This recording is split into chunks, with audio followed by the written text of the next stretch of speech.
చూస్ country delight, live better. ఇప్పుడే country delight app ని download చేసుకోండి. ప్రెజెంట్ నాతో పాటు ఉన్నారు గువ్వల బాలరాజ్ గారు.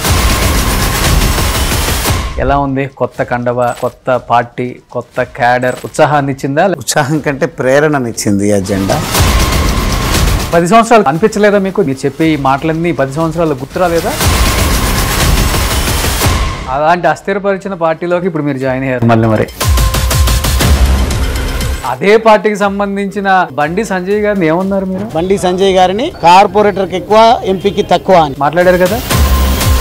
ఇవన్నీ చూసిన తర్వాత, మీ మాటలు విన్న తర్వాత తెలంగాణకి ఇంకొక కమల్ హాసన్ వచ్చాడు, ఆయన గువ్వల బాలరాజు అని ఒక పేరు కూడా పెట్టారు బయట. మీకు మీరు మాట్లాడుతున్నట్టుగా ఏదో చిన్నది చేసి మాట్లాడుతున్నట్టుగా నేను అంత ఆషామాషి లీడర్ ఏం కాదు. ఆషామాషి లీడర్ అయితే మిమ్మల్ని బీజేపీలోకి ఎందుకు జాయిన్ చేసుకుంటారు సార్? మరి ఆషామాషి లీడర్ కాదన్నారు కదా, ఇండిపెండెంట్ గా అచ్చంపేటలో కంటెస్ట్ చేసి గెలిచే సత్తా ఉందా మీకు? డెఫినెట్ గా ఉంది. మరి ఎందుకు అప్పుడు ఒక పార్టీని ఎత్తుకున్నారు మళ్ళీ? ఇప్పుడు మీతో పాటు ఎంతమంది రెడీగా ఉన్నారు జంపు జిల్లా? మీరు చులకన పదాలను దయచేసి వాడకండి. చులకన అనలేదు, మీరు పూటకో కండ వేసుకుంటే నేను ఓటేయడానికి రెడీగా లేను కదా. మీ కండం మీద నాకు ఒక అభిమానం, మీ మీద ఒక నాకు అభిమానం, ఈ రెండు కలిస్తేనే మీకు ఓటేస్తా. అంతేగాని ఈ రోజు నాకు గువ్వల బాలరాజు మీద అభిమానం, మీరు కండవ మార్చారని నేను ఓటేయమంటే ఎట్టేస్తా. మరి అప్పుడు దాన్ని ఏమంటారు? జంపు జిల్లానే కదా. ఫామ్ హౌస్ది రకరకాలుగా మాట్లాడుకుంటారు బాలరాజు గారు, దానికి కర్త కర్మ మొత్తం మీరే. నేను ఒక పాత్రదారుణ్ణి అని చెప్పడం జరిగింది. సూత్రధారి ఎవరు మరి? సూత్రధారి ఖచ్చితంగా కేసీఆర్ గారే కదా. కేసీఆర్ గారు చెప్పినందుకే కదా నేను వెళ్ళింది. నేను ఒక దగ్గరికి వెళ్ళి పంపిస్తే మీరు ఫలానా దగ్గర వరకు పైలట్ రోహిత్ రెడ్డి గారు కూడా కేసీఆర్ గారు టాస్క్ ఇస్తేనే చేసినట్టయితే. ఎంత మాట్లాడుకున్నారు? ఫిగర్స్, అమౌంట్ వినపడుతుంటారు కదా అక్కడ. 100, 50, 25 అన్న. ఎవ్వరు కూడా కవిత విషయంలో నోరు తెరవకండి అన్నారు. కదా ఒక ఛాలెంజ్ స్వీకరిస్తారా? చాలా మంది మీరు ఈ స్టోరీ చెప్పిన తర్వాత ఫామ్ హౌస్ది, ఆయనకి డ్రైవింగే రాదు, ఈయన ఇక్కడి నుంచి అజీజ్ నగర్ ఇంతమందిని పికప్ చేసుకొని వెళ్ళారంటే పెద్ద స్టోరీనే చెప్పారు. ఒక రౌండ్ తీసుకెళ్తారా ఏమన్నా? Yes definite. కానీ కాసేపు ప్రాక్టీస్ చేసి వెళ్ళారా ఫామ్ హౌస్కి వెళ్ళేటప్పుడు, లేదా డైరెక్ట్కి వెళ్ళిపోయారా? మీకు ఏం స్పీడ్లో కావాలి నా డ్రైవింగ్ నిజంగా పరీక్షించాలంటే చెప్పండి.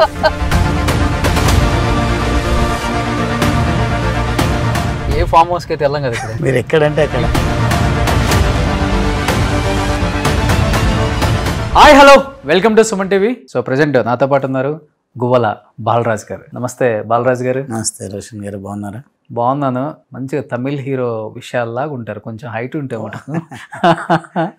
ఎలా ఉంది కొత్త కండవ, కొత్త పార్టీ, కొత్త క్యాడర్?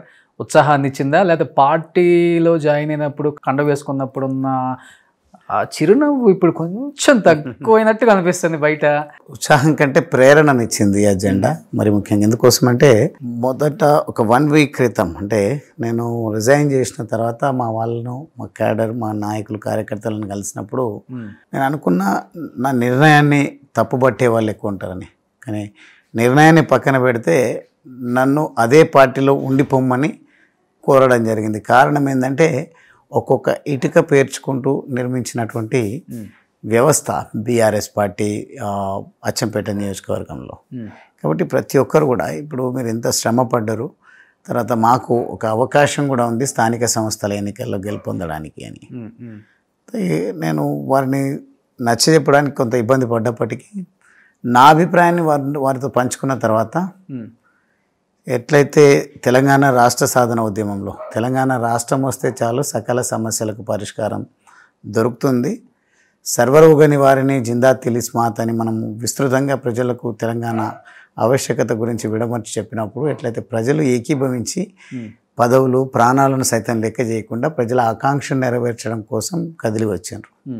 ఇప్పుడు అదే పద్ధతిలో మాకేదో స్థానిక సంస్థల్లో వచ్చే పదవులు, లేదంటే మీరు భవిష్యత్తులో ఎమ్మెల్యే, ఎంపీ కావాలనే ఆలోచనలో కాకుండా, మీరు ఏదైతే జాతీయవాదం గురించి, దేశ భవిష్యత్తు గురించి, అదేవిధంగా రాష్ట్ర అభివృద్ధి జరగాలంటే కేంద్రంలో ఉన్నటువంటి ప్రస్తుతం ఉన్నటువంటి ప్రభుత్వం నరేంద్ర మోడీ గారి నాయకత్వంలో అద్భుతమైనటువంటి పద్ధతిలో పాలన కొనసాగుతూ ఉంది. 10 సంవత్సరాలు అనిపించలేదా మీకు జాతీయవాదం, మీరు చెప్పే ఈ మాటలన్నీ 10 సంవత్సరాలు గుర్తురాలేదా? ప్రజలు మాట్లాడుతున్నది నరేంద్ర మోడీ గారి పైన విశ్వాసాన్ని వెలబుచ్చుతున్నటువంటి విషయము. నేను నిర్ణయం తీసుకునే ముందు వారితో కాంగ్రెస్ పార్టీ అదేవిధంగా బీజేపీ పార్టీ విషయంలో ప్రస్తావించినప్పుడు బీఆర్ఎస్ను ఎందుకు విడుతున్నారు, మాకు ఇప్పుడు స్థానిక సంస్థల ఎన్నికలు కూడా ఉన్నాయి కదా అని చెప్పేసి కొంచెం వాళ్ళు ఆవేదనతో మాట్లాడుతున్నారు. మీది కూడా జాతీయ పార్టీయే కదా. అఫ్ కోర్స్ మీరు ఆ విషయానికి వెళ్తే మళ్ళీ వేరే చర్చ వేరే వైపు పోయేటువంటి ప్రమాదం ఉంటుంది.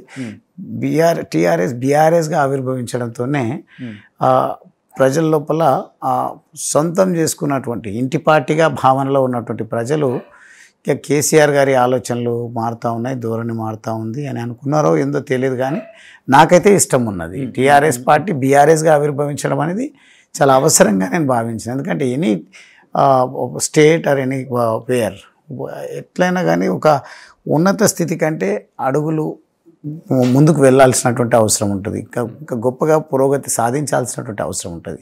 ఆ దిశగా కేసీఆర్ గారు వెళ్తారని అనుకున్నాం. వెళ్తున్న తరుణంలో ప్రజలకు ఏమర్థమైందో తెలియదు. కానీ మొన్న జరిగినటువంటి పార్లమెంట్ ఎన్నికల్లో మనము ముఖ్యంగా టీఆర్ఎస్ పార్టీ కొంచెం పూర్తి స్థాయిలో అనుకున్న స్థాయిలో పర్ఫామ్ చేయలేకపోయింది, ఫలితాన్ని మాత్రం ఏమాత్రం రాబట్టలేకపోయింది. ఓకే, ఇప్పుడు చాలా మంది మీరు పార్టీ మారిన తర్వాత బాగా ట్రోల్ అవుతుంది. సో కేసీఆర్ గారు మరీ ఇంటికి పిలిచి నువ్వే ఓన్గా కార్ డ్రైవింగ్ చేసుకుంటూ ఫామ్ హౌస్కి వెళ్ళి అక్కడ కథ అంతా సైలెంట్గా వినని ఒక చిన్న పిట్టకథ చెప్పాడు. మరి ఈరోజు పార్టీ మారుతున్నప్పుడు కూడా అదే కేసీఆర్ గారు పిలిచి నువ్వు అక్కడికి వెళ్ళి కండ వేసుకొని ఇలాంటి ఒక చిట్టి కథ ఏదో ఒకటి అల్లేవాళ్ళు కదా, ఎందుకు అల్లట్లేదు అనే మాటకి ఏం చెప్తారు అసలు మీరు? సార్ వాస్తవంగా అటువంటి రాయబారాలు నేను చేయను. ఈరోజు అధికారంలో లేము. తర్వాత పార్టీలను ఏకం చేయడం కోసమో లేదంటే ఇంకో వ్యవహారం అండర్స్టాండింగ్ కోసమో నన్ను పంపేటటువంటి పెద్ద దూతనేం కాదు నేను.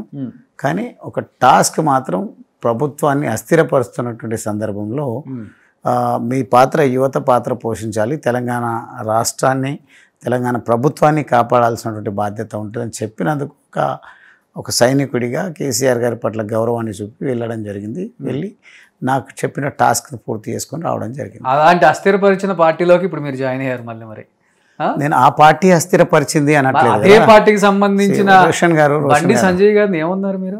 ఏమన్నాను నేను? సర్పంచ్కి ఎక్కువ ఎంపీకి తక్కువ అని మాటలు కూడా మాట్లాడారు. కార్పొరేటర్కి ఎక్కువ సర్పంచ్కి ఎంపీకి తక్కువ అని మాట్లాడారు కదా. మాట్లాడడం జరిగింది, నేను ఒప్పుకుంటున్నా. నాకు అబద్ధం మాట్లాడడం నాకు సాధ్యం కాదు. కానీ ఆ సందర్భంగా అంటే ఎవరి వాళ్ళ పార్టీని కాపాడుకునే దాంట్లో అప్పుడున్నటువంటి నాయకుల పైన అప్పుడున్నటువంటి సఖ్యత విశ్వాసము రోజు రోజు వ్యవహార శైలి వల్ల సన్నగిల్లుతున్నప్పుడు ఆలోచనలో మార్పు రావడం సహజం. కానీ అంత మాత్రాన బండి సంజయ్ గారిని నేను తక్కువ అంచనా వేసినట్టు లేకుంటే బండి సంజయ్ గారు అంటే నాకు గౌరవం లేదు అని కాదు, అపారమైన గౌరవం ఉంది. ఎందుకంటే ముందు నుంచి కూడా వారు ఒక లక్ష్యంతో పనిచేసి ఆయన నమ్మిన సిద్ధాంతం కోసం పనిచేసారు కాబట్టి ఈరోజు మంచి ఉన్నత స్థితికి వారు వెళ్ళడం జరిగింది.